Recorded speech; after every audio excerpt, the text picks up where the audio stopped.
Welcome to unique GK channel. Hi friends, నమస్తే. 2025 లింగ సమానత్వ సూచిలో భారత్ 131వ స్థానం పొందింది. ప్రపంచ ఆర్థిక వేదిక WEF 2025 లింగ సమానత్వ సూచిలో భారత్ 131వ ర్యాంక్ సాధించింది. 2024లో 129వ స్థానంలో ఉన్న భారత్ ఈసారి 2 స్థానాలు వెనుకబడింది. 64.1 సమానత స్కోరుతో దక్షిణాసియా దేశాలలో అత్యల్ప ర్యాంకు పొందిన దేశాలలో భారత్ నిలిచింది.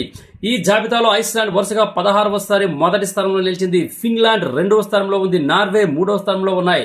అయితే వీటికి వేట్ ఆధారంగా తీసుకున్నారంటే 4 కీలక ప్రమాణాల ఆధారంగా దీనిని నిర్ణయిస్తారు.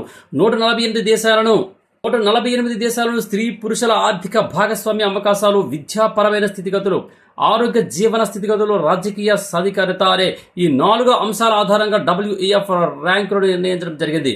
అయితే బంగ్లాదేశ్ విషయానికి వస్తే ఆశ్చర్యకరమైనటువంటి పురోగతి కనిపించింది. 2025 లింగ సమానత్వ సూచీలో బంగ్లాదేశ్ అద్భుతమైన ఫలితం సాధించింది. 75 స్థానాల మేరకు 24వ ర్యాంకును పొందింది. దీనికి విరుద్ధంగా పాకిస్తాన్ 148వ స్థానంలో అట్టడుగున నిలిచింది. దక్షిణాసియా దేశాలలో మాల్దీవులు 138, శ్రీలంక 130, నేపాల్ 128, భూటాన్ 119 స్థానాల్లో ఉన్నాయని చెప్పవచ్చు. అయితే రాజకీయ సాధికారతలో భారత్ కాస్త వెనుకబడిందని చెప్పొచ్చు. భారత్లో మొత్తం లింగ సమానత్వ స్కోరు 0.3 పాయింట్స్ మెరుగుపడింది. ఆర్థిక భాగస్వామ్యం అవకాశాలలో 0.9 పాయింట్స్ పెరుగుదలతో 40.7% సమానత్వం సాధించినట్లు WEF తెలిపింది.